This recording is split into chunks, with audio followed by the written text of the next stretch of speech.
Dentro per Inzaghi, Inzaghi, Inzaghi, Inzaghi, Inzaghi!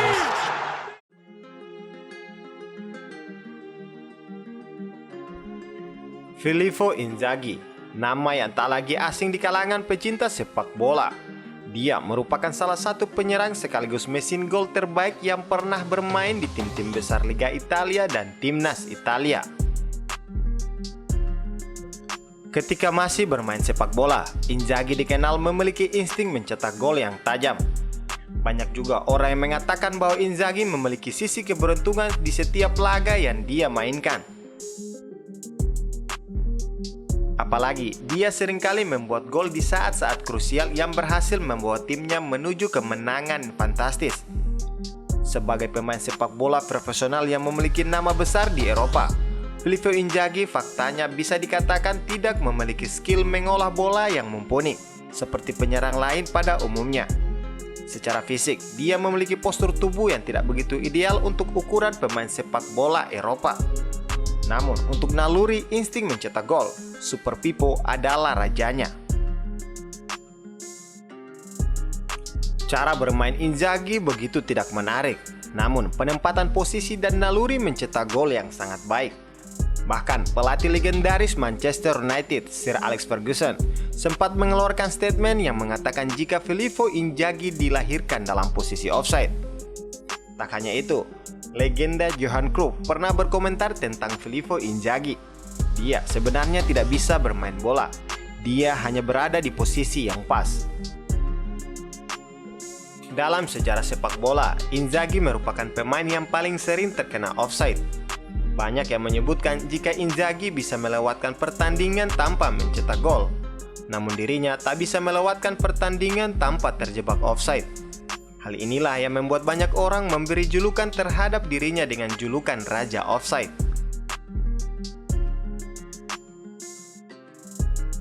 Ada juga yang menyebutnya dengan julukan striker hantu. Julukan ini bukan tanpa alasan. Pasalnya, barisan lawan pun sangat takut akan kehadiran seorang Filippo Inzaghi. Hal ini disebabkan karena dia sering terlepas dari penjagaan bek lawan atau mampu menempatkan posisi tanpa bek lawan sadari. Inzaghi juga merupakan striker yang jarang mendapatkan bola, tetapi saat mendapatkan satu kesempatan saja, dirinya bisa menciptakan gol. Gol-gol Inzaghi tergolong biasa saja dan tidak terlihat spesial. Oleh karena itu, ketika Inzaghi mencetak gol, tidak ada yang membahas bagaimana gol tersebut bisa tercipta. Bahkan saat Final Champion 2007, ketika Inzaghi mencetak 2 gol untuk kemenangan AC Milan atas Liverpool, tidak ada yang membahas hebatnya seorang Super Pippo. Saat ini Inzaghi memang sudah tidak lagi bermain bola. Setelah memutuskan pensiun, dia memilih untuk berkarir sebagai seorang pelatih. Namun, ada banyak sekali cerita menarik di balik kesuksesan karirnya sebagai seorang pemain sepak bola.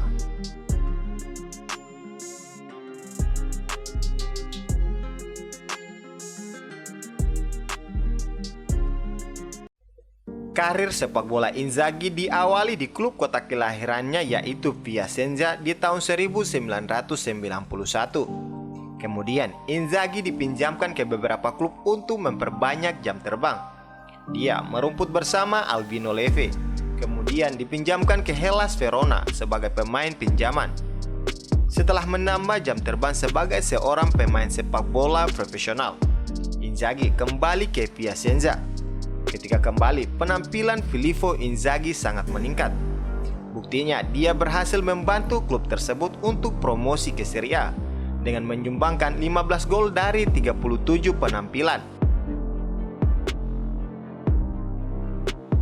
Memiliki performa apik di awal karir, Parma tertarik dengan Inzaghi dan mendatangkannya di tahun 1995. Namun sayangnya, performa Inzaghi tidak sebaik di klub lamanya. Dia hanya berhasil mencetak 2 gol dari 15 pertandingan di Serie A di musim pertamanya bersama Parma. Inzaghi tidak mampu membayar ekspektasi dari Parma di saat itu, hingga akhirnya dia harus dipinjamkan ke Atalanta di musim berikutnya. Setelah dipinjamkan ke Atalanta, karir Inzaghi justru meroket. Dia berhasil menjadi top skor Serie A dengan total gol 24 gol dari 33 pertandingan. Karena hal ini juga, Inzaghi mendapatkan penghargaan Serie A yaitu Young Footballer of the Year. Berkat penampilannya yang apik bersama Atalanta, tepatnya di tahun 1997, Inzaghi bergabung dengan salah satu klub ternama di Serie A yaitu Juventus. Saat Inzaghi pindah ke Juventus, dia dipasangkan dengan Alessandro Del Piero dan menghasilkan duet striker maut yang dijuluki dengan Del Pipo. Dalam karirnya bersama Juventus, dia berhasil menorehkan 65 gol dari 186 penampilan. Setelah bermain selama 4 musim bersama Juventus, Inzaghi dibawa ke AC Milan oleh pelatih Fatih Terim. Di AC Milan, di musim awal Inzaghi tidak begitu mengesankan karena mengalami cedera hingga hampir setengah musim. Pada musim pertamanya, Inzaghi hanya berhasil mencetak 10 gol. Namun, di musim 2002-2003, barulah Inzaghi berada di performa emasnya. Saat itu, bersama AC Milan, dia berhasil membawa pulang gelar Liga Champions dan Piala Italia.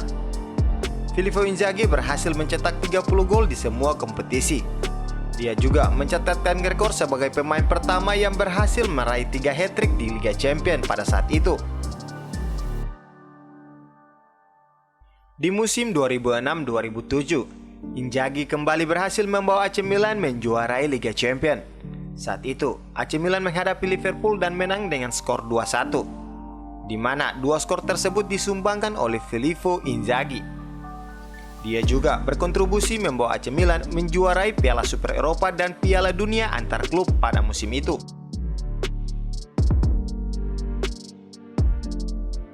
Petualangan Filippo Inzaghi bersama AC Milan terus berlanjut. Di musim 2010-2011, Inzaghi mengalami cedera. Meskipun demikian, AC Milan berhasil menjuarai Liga Serie A. Adapun pada akhirnya di tahun 2012, AC Milan memutuskan untuk tidak lagi memperpanjang kontrak Inzaghi. Pertandingan akhir Inzaghi saat itu ketika AC Milan berhadapan dengan Novara pada tanggal 13 Mei 2012. Dia tampil cukup memuaskan dengan mencetak gol kemenangan. Inzaghi pun mengumumkan bahwa dirinya resmi mengakhiri karirnya sebagai seorang pesepak bola profesional pada 24 Juli 2012. Kemudian, dia melanjutkan karir sebagai seorang pelatih sampai sekarang.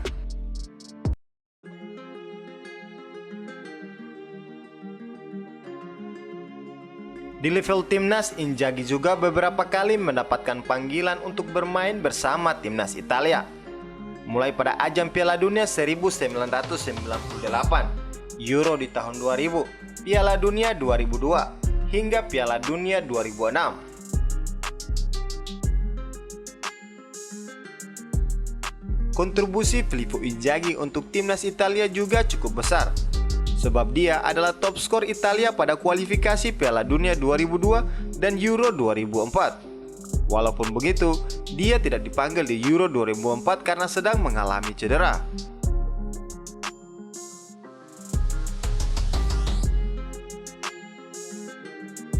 Meski sering mengalami cedera di antara tahun 2003 sampai 2005, pelatih Italia pada saat itu Marcello Lippi tetap membawa Inzaghi ke dalam skuad Italia untuk Piala Dunia 2006. Sayangnya, saat itu Inzaghi hanya mendapatkan kesempatan tampil sekali saja ketika menggantikan Alberto Gilardino di pertandingan menghadapi Republik Ceska. Selama kiprahnya bersama Italia, Inzaghi menjadi pencetak gol paling banyak ke-6 dengan jumlah gol 25.